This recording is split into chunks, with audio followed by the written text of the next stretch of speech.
Hello everyone, I want to welcome you to today's presentation that I titled Innovative and Indirect Treatment of Surface Water for Public Water Supply. My name is Emanuel Maxwell. I am a water quality and environmental expert from the Department of Physics, Environmental Geophysics option, Covenant University at Ogun State, Nigeria. These are my email addresses here. A couple of weeks back, I took you through groundwater treatment process. Last week, I took you through direct treatment of surface water for public use. This week, we are going to look at innovative and indirect treatments of surface water for public water supply. This is quite interesting and innovative. Now, the question is this: what makes this treatment process innovative? We have the surface water, which could be a river. We pre-treat the water. We assemble the pre-treated water here. We inject it or infiltrate it into the ground. This ground is artificially made. We call it pond or canal. We infiltrate it through this infiltration point. From here, we take the water as a groundwater again, following different treatments, which is groundwater treatment process. Coming to this point, rapid filter will do its work to remove the iron hydroxide and manganese precipitated here. Then at the end of the day, it will now come to pH adjuster. From there, it will come to advanced oxidation method where we pay ozone, UV light. At the end of the day, the water will now come ozonized. So that's what makes it interesting.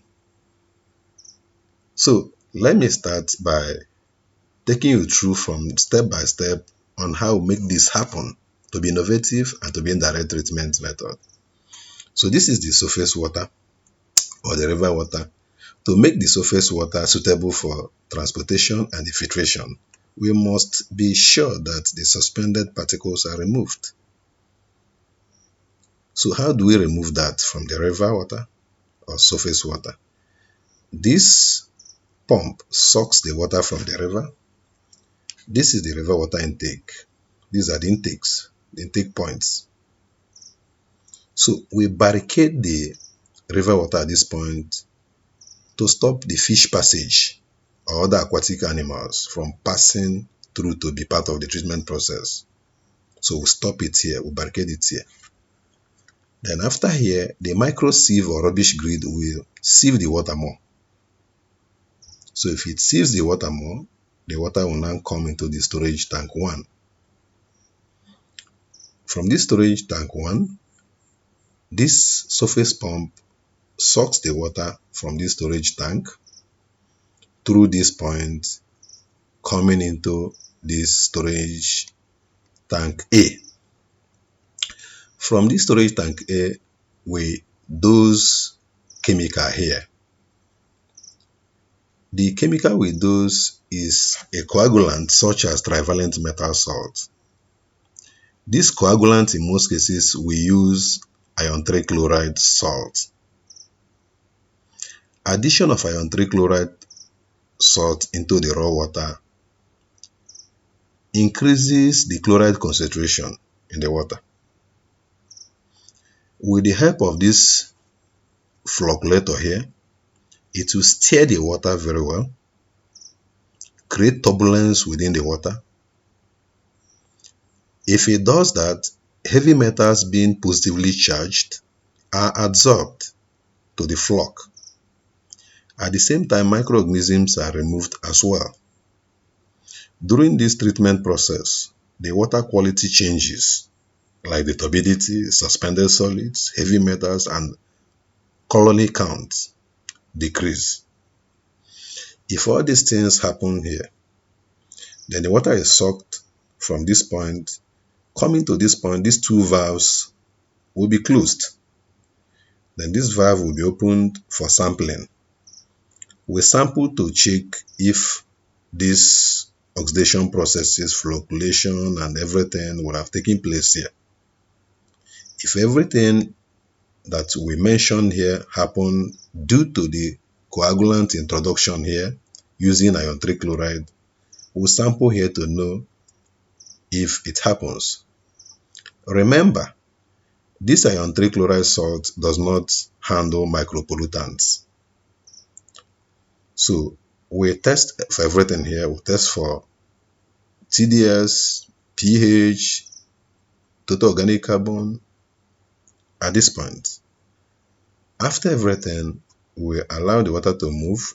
At this point, we close this valve and close this valve. We open this valve and open this valve. The water comes in into the sand filtration. This sand filter removes turbidity and it removes microorganisms as well. So if it does its work, the water will now come out here and flow through this process. Coming to this point, these two valves will be closed. We sample here for turbidity and as well micropollutants. We know that it didn't happen here. It was not removed here. So turbidity and micropollutants will be sampled here as well to know the level and extent. So at the end of the day, if everything is in order, we check with the pH, TDS, and co checked here. Then we close this valve, we allow the water to come. Coming to this point, we closed these two valves and now open these two valves. The water comes in, flow through this way into the carbon filter. This carbon filter is called activated carbon filter because it handles micropollutants, it handles color, it handles taste, it handles odor, and it removes this coagulant here, the residual oxidant we use here. So it removes it here. So if everything is in order here, we sample again at this point to check whether micropollutants will have been removed. We check for pH, we check for TDS. Now, the water will now come and assemble into the storage tank.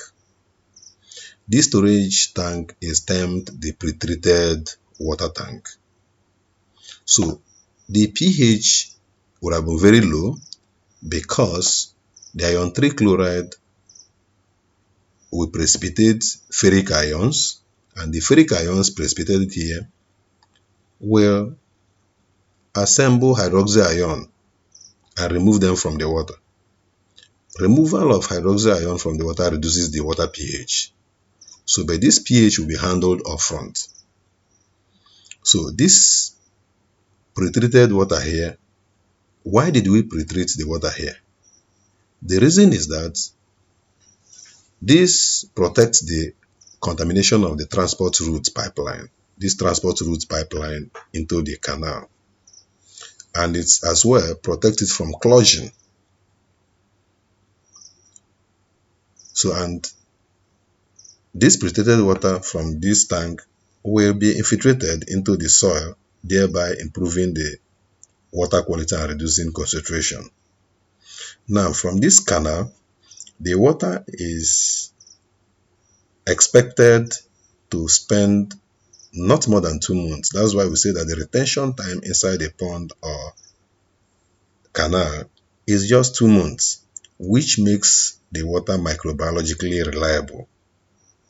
So if it is done that way, this is where the water will now be pumped, coming into this infiltration point into the soil. It will be infiltrated from this point, coming inside the canal or the pond that we artificially created. So remember, putting it here, pumping the water through this point and the water coming here, the soil will have sieved the water as well. And the retention time T is equal to the volume divided by the flow rate. So we have to be very careful in this process here, injecting the water again into the ground, and from the ground sucking it again to start another segment of treatment. We have to be careful so that bird will not defecate at this entrance point, because if bird defecates here, it will introduce microorganisms into the water, thereby recontaminating the water. The recontamination will not make it healthy here. So at this point, the water is termed as groundwater again, because infiltrating here and coming into this will make it to be groundwater. So that's why the process we are going to introduce from this point will follow the groundwater treatment. So as the water is pumped, it comes into the aeration tank. This aeration will help to remove excess carbon dioxide, because as the water is passing through the soil, the carbon dioxide concentration will increase. So this excess carbon dioxide will be removed with the help of oxygen as an oxidant from the air. So, and as well, dissolved iron and manganese will be handled as well. Remember, micropollutants such as bent ozone and iron will be low due to this activated carbon introduction here. So we'll have low turbidity as well, because the water crossing this soil will have been sieved. So the turbidity will be very, very low, because natural soil will have sieved the water. So if everything is in order here, we pump the water coming into this rapid sand filter. The water comes in, we close these two valves here, we open these two valves here. As it comes in into this, it comes out here and flow through this way. Now, this rapid sand filter removes the iron hydroxide and manganese oxide oxidized during the aeration here. So if everything is in order, the water will now flow, come out from this side and flow through this way, and to the point of pH adjuster. Remember, the hydroxyl ion remover here reduces the pH to be in acidic form. So we need to boost it to be in alkaline range by introducing pH adjuster. This pH adjuster is made of calcite.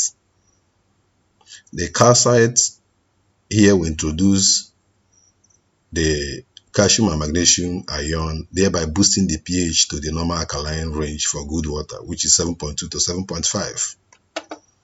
So if it is done here, coming to this point, we pay UV light ozone, which is advanced oxidation method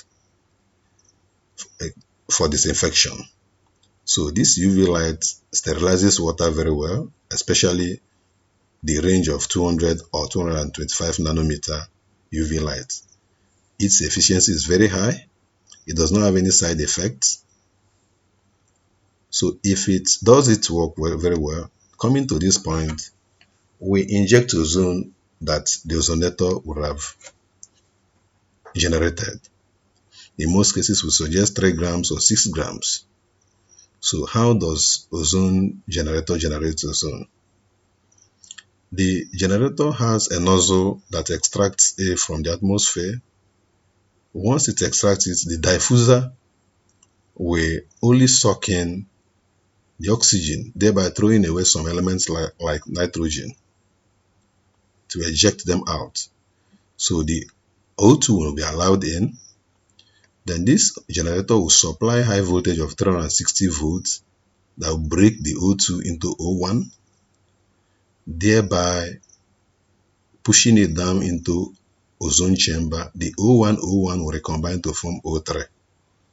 After forming O3, the generator will now eject the ozone into the flow process. So once ozone is injected here, the water that is coming here will now be mixed with ozone. So mixing it with ozone will continue another disinfection in case if there is any induced contaminant along this line.